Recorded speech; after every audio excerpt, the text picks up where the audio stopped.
if there are so many of us feeling forgotten by God, why is that? And then if God, in order for God to remember these people, don't we first have to be forgotten? Like, that's my train of thought.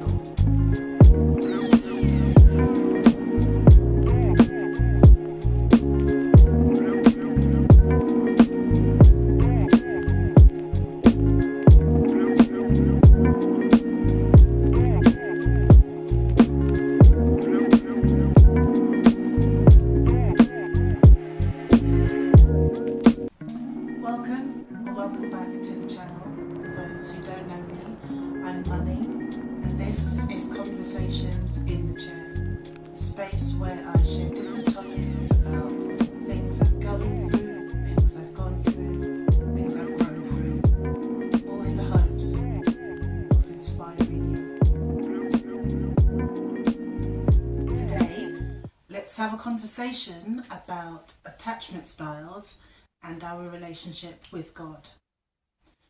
Now, research, my own, has made me aware that there are 4 attachment styles. They are avoidant, secure, anxious, and fearful. I'll put a couple of links below to some websites and some blogs that I found really helpful in this. Okay, so how did I discover my own attachment style, and how was that showing up in my relationship with God? At the beginning of the year, one day I was probably journaling, and I don't do it often because I'm not consistent with it. The thoughts run around my head more than I let them out. But this was the day that I sat down to put pen to paper and journal some thoughts. And it all started with just reflecting on 2023 and how I had felt throughout the year. And it's something I have touched on in previous videos in this series. And a very open and transparent moment. The heading of that journal entry is the forgotten child. And I started out by saying that how for a number of years now, but I really felt it last year, I had just been feeling forgotten by God and not understanding what's going on, and the halts and the blocks and the inability to kind of make the headway that I really wanted. I know I've been working so hard, and I've been working very hard. I've been working for a number of years, and I'd gotten to a stage where I couldn't really see, or maybe I just stopped appreciating, but I certainly couldn't see the return on my investment. And and it wasn't the first time I'd felt like this, and it wasn't the first time I'd probably voiced it. And initially it just kind of felt like somewhere along the line, even in my living right and doing right, I had done something wrong and I had been put on the naughty step. I'm of an age where I can talk about being put on the naughty step or put on punishment or being grounded. And I kind of felt that I had been put on the naughty step and forgotten about. But then also thinking, well, what did I do to get me on the naughty step that I'd been forgotten about? So anyway, in this time of journaling, I was just like, I feel forgotten. I feel forgotten. I know God's busy. There's a lot going on. You know, I am but a tiny speck in this whole kind of makeup of the world and universe. but I really felt forgotten. And it had an impact on how I was praying and my relationship with God. And I don't know how I decided to look up attachment styles. I really don't, but here is mine. So feeling forgotten feeds into my attachment style. Let me explain. From what I could ascertain from the thousands of websites out there, my attachment style, and I have some notes, my attachment style is avoidant. This is due to having a parent who came and went from my early childhood years a lot. And because I was raised by my grandparents in another country, I didn't see my mother a lot. As the story goes, because I was very young, the story goes that I would be visited by her once or twice a year, which, looking back at photographs, it was always like in the summer around my birthday and again at Christmas. So, you know, that kind of tracks. So it goes on to say that because of that constant coming and going, so then that removal and then reintroduction and then removal from my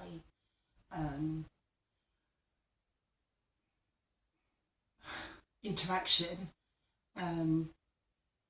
it made me avoidant. I'm just going by what they said. It also goes on to say that my emotional and physical needs were never met. So when I look back at my formative years and the aforementioned, it kind of makes sense. So they say if you have an avoidant attachment style, because of that constant coming and going, you get sick of it. So then you avoid reconnecting because you try to protect yourself from the rug being pulled out from under you yet again. And then you have to go through all the kind of soothing and trying to reconnect and la la la la la, so on and so forth. So you just avoid all that so not to get hurt. It all starts to add up. So for the last few years, certainly, if I'm honest, maybe 4 or 5, I have been feeling like I have been kind of forgotten by God. And that kind of was really impacting how I was then interacting with him. And it didn't click with me until the beginning of this year when I was really thinking about how I felt and the impact my relationship with God had experienced, the impact of last year, and just how life can be lifing, and because of what you've experienced growing up and through life and having to figure things out for yourself and not knowing who to trust and not knowing who you can open up to and be vulnerable with, and people kind of disappearing on you or people not even showing up, you start to kind of treat God that way because your earthly experience with caregivers is not what it should be. It can have a real impact with that relationship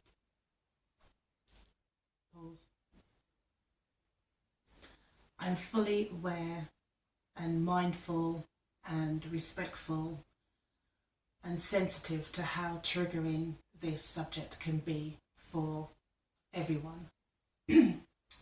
So for me, the last time I had a conversation with my father, I was 19, and he said to me, don't ask him for anything.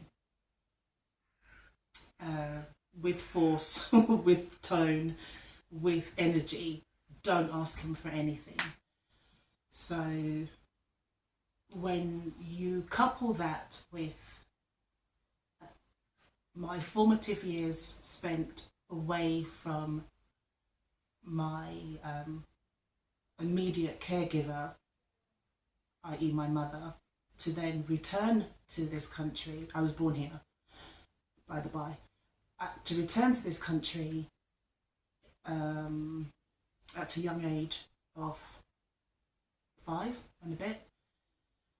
So between the ages of 5 and 18, that time was difficult, and I'll leave it as that. So then my last conversation, as I said, with my father was 19 years old, and he told me don't ask him for anything. So an absent father, a difficult mother, equals someone who learns very quickly how to figure stuff out for themselves, very quickly how to be resourceful, very quickly how to turn an idea into reality, take your creativity and make it something, stuff your pain down and push through. Don't be a burden to others, sit quietly in the corner, your opinion doesn't count, don't make any noise, be quiet. All of that, you learn to be self-sufficient, self-reliant. It teaches you that, you can't and you shouldn't rely on others, and don't expect too much, because at some point they will pull the rug out from under your feet. I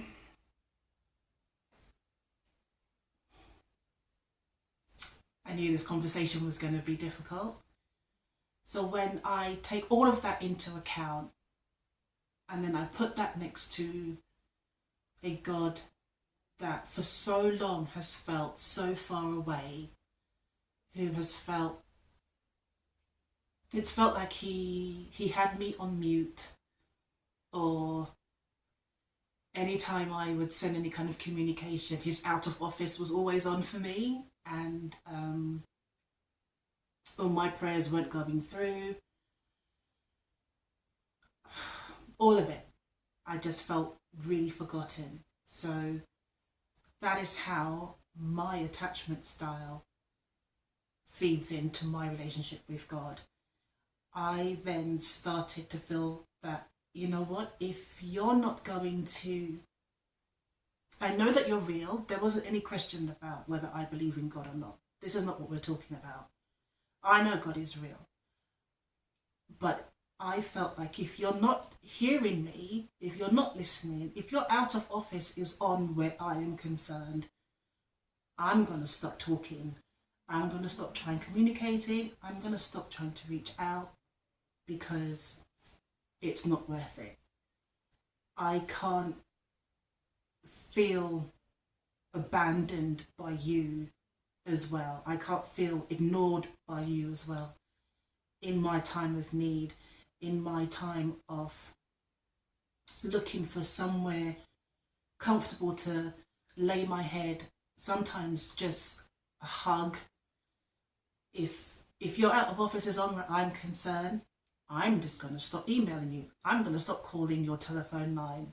There's this song, it's a really old song, but it talks about God having a hotline or something. God has a telephone line. I'm just going to stop ringing it. Stop. Like I said in another video, if 2023 was my holding pattern, all my wilderness season, it kind of felt like God had forgotten me in the wilderness.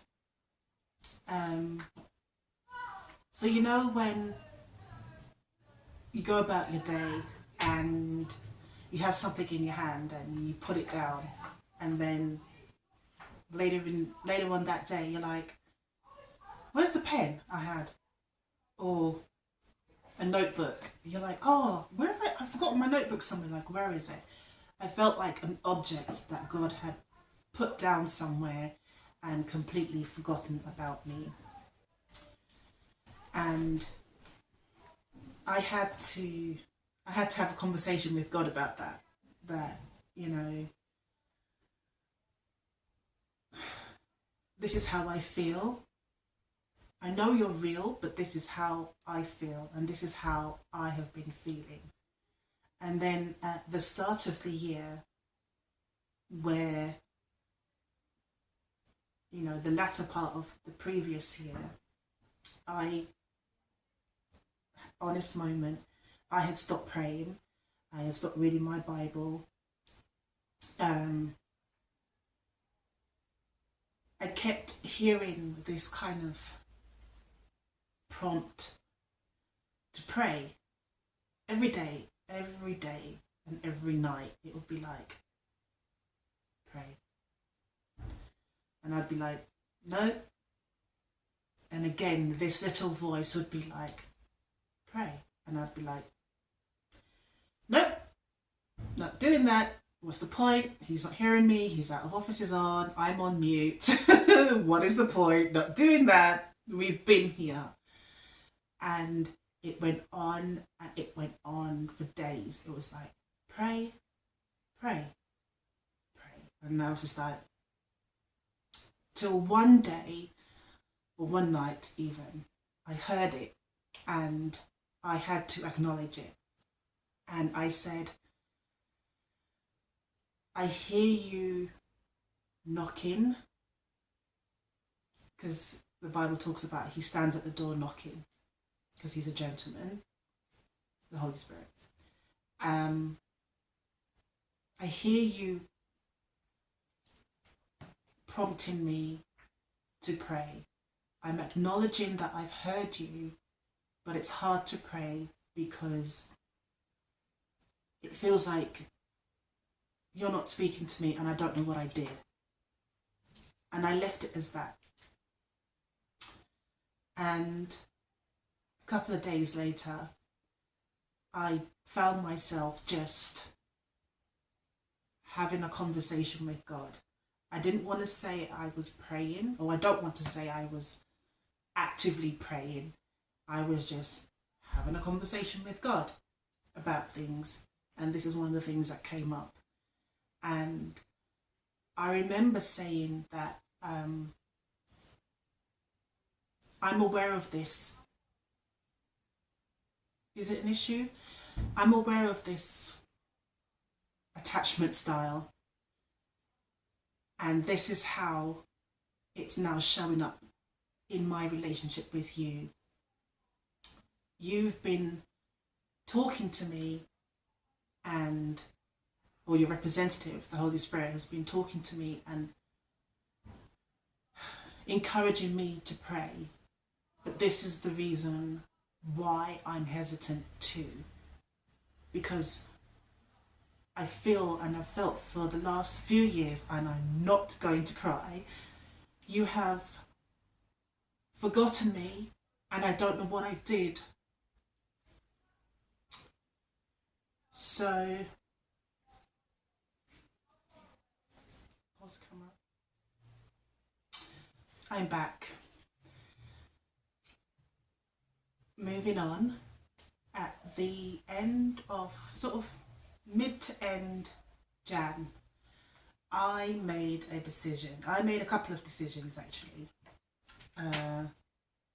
which I'm going to share with you. Talk about spilling the tea. Okay, so I decided that this year I'm not going to be attempting to be out in these sociable streets. I mean, I'm a sociable person. I'm very gregarious. I'm very outgoing, confident. Um, but relationally, I'm not going to be out here in those streets. And I made the decision that I'm off the market this year, and I want to focus on. And the other decision was I'm going to focus on rebuilding my relationship with God and working through my attachment style with Him. And a couple of people spring to mind when I think about feeling forgotten by God. Hannah and Noah in the Bible.